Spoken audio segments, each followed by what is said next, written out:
Morning students.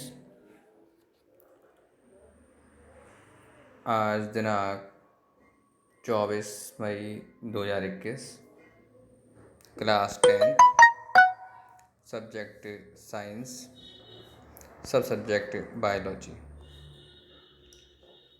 आज का हमारा टॉपिक है इंटरनल स्ट्रक्चर ऑफ हार्ट।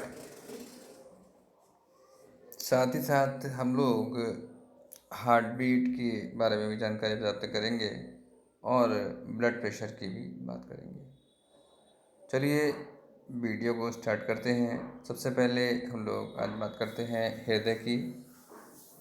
तो सामान्य शब्दों में अगर बोला जाए तो हृदय एक पंप की भांति कार्य करता है जो रुधिर को लगातार आगे की ओर फेंकता रहता है, और ये रुधिर जो शुद्ध रूप से शरीर में लगातार हृदय से आगे की ओर बहता रहता है। समस्त शरीर में से होता हुआ ये पुनः हृदय में आता है।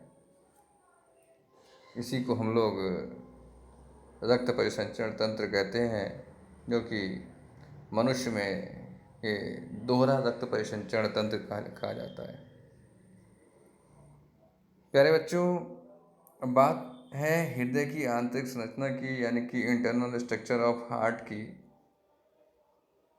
तो हृदय एक मांसल, कोमल और हृदय पेशियों से बना हुआ एक स्ट्रक्चर है जो वक्ष गुहा के वक्ष गुहा यानी कि जो हमारा सीना है, वक्ष गुहा के ठीक बीचों बीच में स्थित होता है। और इसका जो वजन होता है लगभग एक औसत व्यक्ति की, जो इसकी एक औसत व्यक्ति 40 साल का व्यक्ति है, उसके अनुसार अगर हम देखें तो इसका जो वेट है वो लगभग 300 ग्राम होता है। गुलाबी रंग का है और इसमें 4 कक्ष होते हैं। 4 कक्ष की बात अगर मैं कहूँ तो स्तनधारियों में, जो स्तनधारी होते हैं उनमें 4 कक्ष पाए जाते हैं। ठीक है, हृदय में 4 कक्ष पाए जाते हैं। ऊपरी 2 कक्ष जो होते हैं उन्हें अलिंद बोला जाता है। उन दोनों यानी कि जो 2 कक्ष हैं उनके बीच में एक सेप्टम होता है, एक खांचा होता है, जिसे आलिंदीय खांच कहते हैं, जिसके कारण जो है वो आलिंद जो होते हैं वो दाएं और बाएं भागों में बढ़ जाते हैं, इसलिए उसको 2 आलिंद बोलते हैं। एक दायां आलिंद जो दाईं साइड का होगा, दूसरा बायां आलिंद जो बाईं साइड में होता है। उसके ठीक नीचे अगर आप देखोगे तो निलय पाए जाते हैं। निलय भी निलयी खांच के द्वारा, बीच में देखोगे आप एक सेप्टम पड़ा हुआ है, खांचा पड़ा हुआ है, तो ये खांचा जो होता है, इसी खांचा के द्वारा ये जो होता है निलय, ये 2 भागों में बढ़ जाता है, एक दायां निलय, दूसरा बायां निलय। इस प्रकार से पूरे जो हृदय में 4 कक्ष होते हैं, दायां आलिंद, बायां आलिंद, दायां निलय, बायां निलय। अब अगर हम गौर से देखें तो जो अलिंद होते हैं उन अलिंदों में शरीर से जितना भी रक्त होता है, शरीर से आने वाला पूरा रक्त जो होता है वो पश्च महाशिरा और अग्र महाशिरा के द्वारा इसमें प्रवेश करता है। किसमें? दाएं अलिंद में, दाएं अलिंद में प्रवेश करता है, पश्च महाशिरा और अग्र महाशिरा। ठीक है। शिराओं में देखिए, खास तौर वाली बात है कि शिराओं में क्या होता है, शिराओं में अशुद्ध रक्त होता है। यहाँ पे आप समझने की बात है, या बहुत याद रखिएगा, शिराओं में अशुद्ध रक्त होता है और धमनियों में शुद्ध रक्त होता है। ठीक है। हाँ, इसके बाद बात आती है कि निलय और आलिंद। देखिए, दाएं आलिंद और दाएं निलय के बीच में एक कपाट पाए जाते हैं, जिन्हें हम त्रिवलनी कपाट कहते हैं, ट्राइकॉस्पिड, देखिए त्रिबलनी मतलब उसमें तीन बार फोल्ड होता है। और ये जो होता है ना, ये रुधिर को अंदर तो आने देता है, निलय में तो आने देगा, लेकिन निलय से रुधिर वापस वापस नहीं जा सकता, क्योंकि ऊपर से नीचे गिर सकता है, रुधिर वापस फ्लोट नहीं सकता। आपको पता है कि हार्ट जो होता है वो लगातार काम करता है, लगातार कंटिन्यूस काम करता है, तो इसलिए कंटिन्यूस काम करता है, रोक नहीं सकता। और हार्ट अगर वापस चलने मतलब हार्ट जो है रुधिर को वापस फेंकेगा तो क्या होगा, रुधिर जो है अपनी स्थिति को छोड़ देगा, तो हार्ट फेल हो सकता है। तो रुधिर हमेशा आगे की ओर बढ़ता है। ठीक है। इसके बाद बात आती है इसी प्रकार जो बायां आलिंद है और जो बायां निलय है, इनके बीच में भी कपाट पाए जाते हैं, लेकिन वे कैसे होते हैं, ये द्विवलनी कपाट होते हैं, मतलब इनमें दो ही वलन पाए जाते हैं। ठीक है, दो ही फोल्ड पाए जाते हैं। इस प्रकार से ये जो रुधिर है वो वहाँ से ऊपर नीचे आता है। अब यहाँ पे अगर आप ऊपर देखेंगे तो फुफ्फुस धमनी, यानी देखिए फुफ्फुस धमनी क्या होती है, जो फेफड़ों से आने वाली जो धमनी है, जिसमें अशुद्ध रक्त होता है। अभी आप कहेंगे सर आप तो कह रहे थे कि धमनी में शुद्ध रक्त होता है। जी हाँ, धमनी में शुद्ध रक्त होता है, लेकिन जो लंग्स की जो धमनियाँ हैं उनमें अशुद्ध रक्त पाया जाता है, यानी उनको हम लोग, दूसरा नाम भी है उसको हम बोलते हैं पल्मोनरी धमनी। यानी कि धमनी में तो शुद्ध रक्त है, लेकिन पल्मोनरी धमनी में अशुद्ध रक्त पाया जाता है। इसी प्रकार शिराओं में तो अशुद्ध रक्त है, लेकिन पल्मोनरी शिरा में शुद्ध रक्त पाया जाता है। इसको देखिए हम इस लेख के अनुसार पढ़ सकते हैं। देखिए, हृदय 4 कक्षों में बटा होता है, दायालिंद बायालिंद तथा दयानिलय बायानिलय। हृदय के ऊपर एक आवरण पाया जाता है जिसे हृदयावरणी आवरण कहते हैं।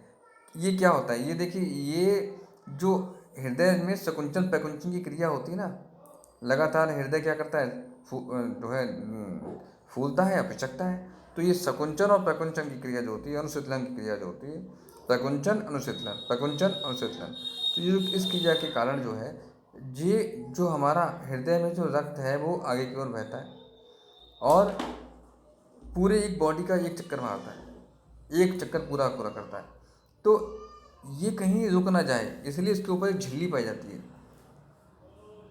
ठीक है, तो इसको हम लोग हृदयवर्णी आवरण कहते हैं। यह हृदय को बाहरी आघातों से बचाती है। दोनों आलिंदों के मध्य एक पट पाया जाता है जिसे अंतरा आलिंद पट कहते हैं, मैंने आपको बताया। इसी प्रकार दोनों निलयों के मध्य एक नीलयी खांच पाई जाती है, अंतरा नीलयी खांच पाई जाती है, जिस प्रकार से दो भागों में बढ़ जाती है। शरीर का सारा यानी सारा अशुद्ध रक्त जो होता है वो शिराओं के माध्यम से दाएं आलिंद में पहुंचता है। कौन सी, पश्चिम महाशिरा और कौन सी दूसरी, अग्र महाशिरा, बिल्कुल सही। इसके बाद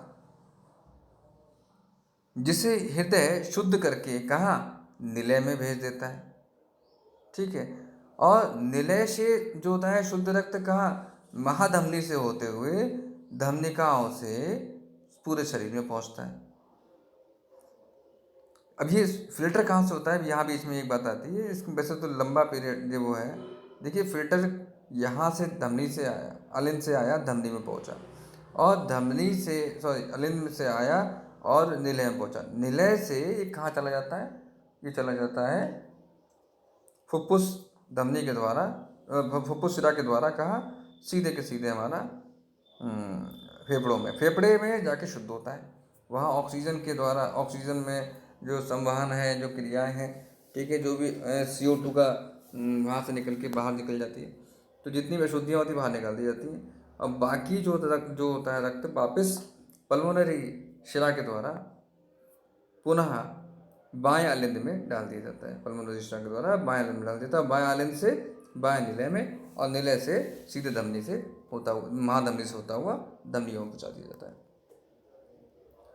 फेफड़ों से अशुद्ध रक्त जो है पल्मोनरी धमनी द्वारा बाएं आलिंद में पहुंचता है, और जहां से यह शुद्ध होकर बाएं निलय में जाता है, और बाएं निलय से शुद्ध रक्त पल्मोनरी शिरा द्वारा पुनः फेफड़ों में पहुंचाया जाता है।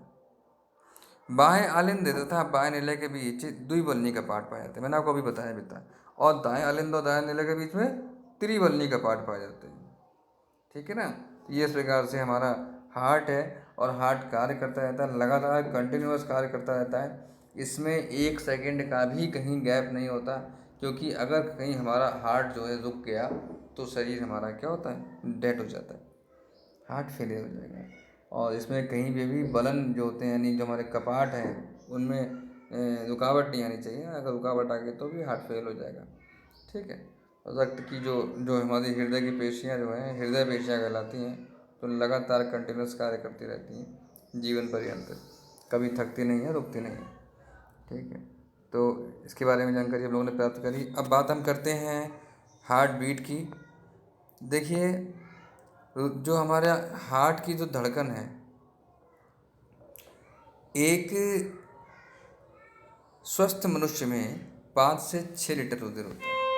यह कह सकते हैं कि क्या, कि लगभग लगभग 7%, शरीर के भार का 7%, ऐसा कह सकते हैं। या आप कह सकते हो कि 5-6 लीटर, 5 से 6 लीटर रुधिर होता है। हृदय 1 मिनट में 65 से 75 बार रुधिर को शरीर में पंप करता है, 65 से 75 बार। ठीक है। और इसका अर्थ यह हुआ कि मनुष्य के औसत जीवन काल में, मतलब एक सामान्य जीवन काल अगर देखें में, तो रुधिर लगभग 2.5 इंटू 10 की पावर, या 10 की पावर से 6 है, इसको चलिए इसको भी चेक कर लेंगे, बार शरीर में चक्कर लगाता है।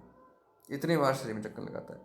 ठीक है। इसकी घात 6 है शायद, तो उसको मैं चेक कर लूँगा। तो इतना चक्कर लगाता है, मतलब आप खैर औसत जीवन काल के छोड़ दीजिए, अगर हम बात करें तो हृदय 1 मिनट में कम से कम कितना, 65 से 75 बार रुधिर को पंप करता है, लगातार पंप करता रहता है, रुकता नहीं है।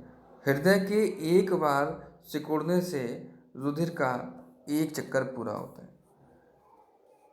और हृदय के सिकुड़ने को प्रकुंचन कहते हैं, और इसके फैलने को क्या कहते हैं, जैसे हृदय होता है प्रकुंचन, सिकुड़ गया तो प्रकुंचन हो गया, और अगर फैल गया वापस पूरा फैलता भी तो है ना, तो उसको हम क्या कहते हैं, अनुशीतलन कहते हैं। इसी प्रकुंचन और अनुशीतलन में एक आवाज़ आती है, लब डब लब डब लब डब, इस प्रकार आवाज़ आती रहती है। यह लिखने की बात नहीं, बहरहाल आपको जानकारी होनी चाहिए। लब डब आवाज़ आती रहती है, लगातार हृदय से आवाज़ आती रहती है। और एक बात और भी है, अगर आप गौर से देखोगे अपने शरीर को, तो जो आपका बायां साइड है, जो बायां भाग है शरीर का, इसमें अगर हम देखेंगे तो शुद्ध रक्त पाया जाता है, और जो दायां साइड है इसमें अशुद्ध रक्त पाया जाता है, ऐसा माना जाता है। ठीक है। अगला है हमारा ब्लड प्रेशर। ठीक है। तो देखिए, हृदय झटके के साथ रुधिर को धमनियों में फेंकता है, पंप करता है ना, आगे की ओर फेंकता है, तो झटके के साथ रुधिर को धमनियों में फेंकता है।